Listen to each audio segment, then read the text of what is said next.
Maharashtra today 24 news, सत्य परिस्थितीचा सविस्तर आढावा। ह्याचा मला खूप अभिमान आहे। जास्त काही बोलणार नाही। गिरीश महाजनांनी जो बाबासाहेबांचा अपमान केला आहे तो भरून निघण्यासारखा नाही। म्हणजे त्यांच्या दृष्टिकोनातून पाप धुवायला आता कुंभमेळा येतोय।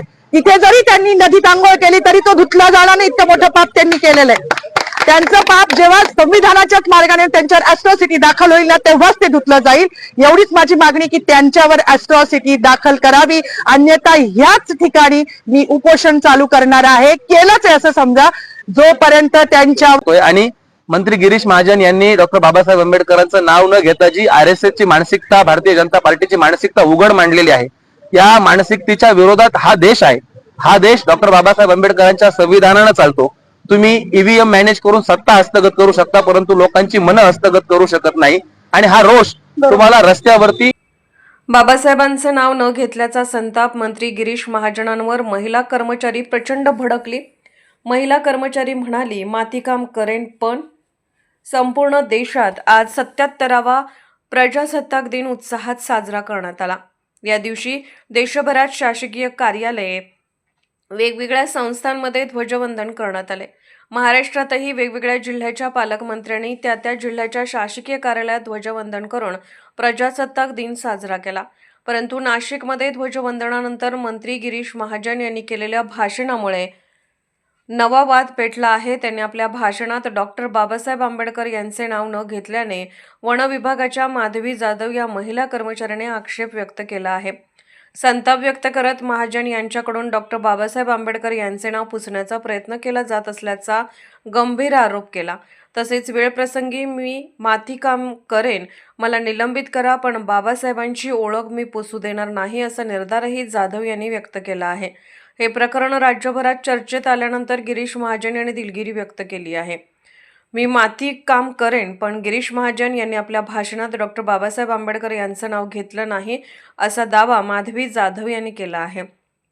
त्यांचा एक व्हिडिओ सध्या सोशल मीडियावर व्हायरल होतोय। या व्हिडिओत जे संविधानाला कारणीभूत आहेत त्यांनाच तुम्ही संपवायला निघाले आहात। वेळ आली तर मी वाळूच्या गाड्या उचलेन, मी मातीकाम करेन, पण मी बाबासाहेब आंबेडकर यांची ओळख पुसू देणार नाही। मला निलंबित करायचं असेल तर करा, असा संताप माधवी जाधव यांनी व्यक्त केला। पुढे बोलताना बाबासाहेब आंबेडकर यांना संपवायचं काम करायचं नाही असा इशाराही या महिला कर्मचाऱ्यांनी दिला। ही महिला कर्मचारी रागात बोलत असताना तिथे महाराष्ट्र पोलीस आले। पोलीस दलातील एका वरिष्ठ महिला अधिकाऱ्याने माधवी जाधव यांना थांबवण्याचा प्रयत्न केला। त्यानंतर माधवी यांनी, मॅडम तुम्ही सुद्धा संविधानामुळेच आहात, पालकमंत्री सुद्धा संविधानामुळे आहेत असे म्हणत गिरीश महाजन यांच्यावर आक्षेप घेतला। तसेच जे लोकशाहीला, संविधानाला कारणीभूत नाहीत त्यांची नावं वारंवार घेतली गेली, परंतु जे प्रजासत्ताक दिनाचा मानकरी आहेत त्यांचं नाव का नाही घेतलं असा संतापजनक सवालही माधवी जाधव यांनी केला। महाराष्ट्र टुडे मराठीसाठी ब्युरो रिपोर्ट, नाशिक। जय भीम, जय संविधान, जय सम्राट अशोका। माझं म्हणणं एकच होतं की आज 26 जानेवारी 1949 रोजी संविधान लागू झालं होतं। तर आज जो काही आपण हा दिवस साजरा करतो आहे प्रजासत्ताक दिन, हा फक्त भारतीय संविधानामुळे करत आहोत। जर भारतीय संविधानच नसतं तर आज आपण एका छताखाली सर्व धर्मीय लोक जमलोच नसतो आणि हा जातीभेद राहिलाच नसता। तर माझं एकच म्हणणं होतं की गिरीश महाजन यांनी, मंत्री महोदयांनी शिवाजी महाराजांचा जयघोष केला, संभाजी महाराजांचा जयघोष केला। मग बाबासाहेबांचा असा काय गुन्हा होता का बाबासाहेबांना का असं मुद्दामून डावललं जातंय की हा असं, हे खूप म्हणजे त्यांनी असं करायला नको होतं। म्हणजे परेड चालू होती ग्राउंडवर आणि परेड चालू असताना जेव्हा घोषणा दिल्या गेल्या की छत्रपती शिवाजी महाराजांची जय घातली गेली, परत संभाजी महाराजांचं नाव घेतलं गेलं, आता बाबासाहेब त्यांची घोषणा केली जाईल, पण तसं झालंच नाही। असं रक्त उफाळून येत होतं, परंतु एक जाण्याची वाट बघत होतो की कधी आपली परेड सुटेल आणि मंत्री महोदयांना आपण त्यांना हा जाब विचारू किंवा त्यांनी असं का केलं आपण विचारू। म्हणजे आमच्या मॅडम तिथवर पोहोचल्या, त्यांची धावपळ होती, त्यांच्या पाठीमागे मी पण गेली की त्यांना माईक मिळावा आणि त्यांनी हे त्यांना सांगावं की का झालं असं, की बाबासाहेबांचं नाव का घेतलं गेलं नाही।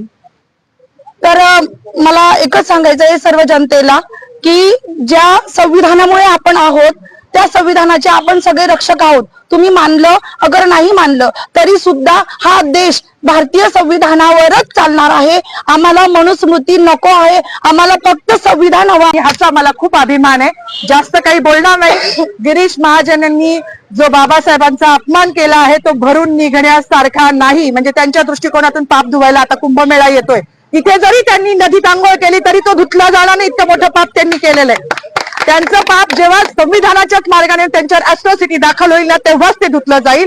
एवढीच माझी मागणी की त्यांच्यावर ॲट्रॉसिटी दाखल करावी, अन्यथा ह्याच ठिकाणी मी उपोषण चालू करणार आहे. केलंच आहे असं समजा जोपर्यंत त्यांच्या सरकारवाडा पोलीस स्टेशनला त्यांना बसवण्यात आलं होतं. का बसवण्यात आलं होतं, कुठल्या ऍक्ट खाली बसवण्यात आलं होतं, त्याचा संदर्भ काय आहे, त्यांच्या अंगावरती वर्दी आहे, त्या सुद्धा या देशाच्या या महाराष्ट्राच्या कर्मचारी आहेत, सरकारच्या कर्मचारी आहेत. आणि कर्मचाऱ्यांसोबत असं वागणं याचं नेमकं फलित काय आहे, याचा विचार काय आहे, हे सुद्धा आम्ही या प्रशासनाला विचारतोय. आणि मंत्री गिरीश महाजन यांनी डॉक्टर बाबासाहेब आंबेडकरांचं नाव न घेता जी RSS ची मानसिकता, भारतीय जनता पार्टीची मानसिकता उघड मांडलेली आहे, या मानसिकतेच्या विरोधात हा देश आहे.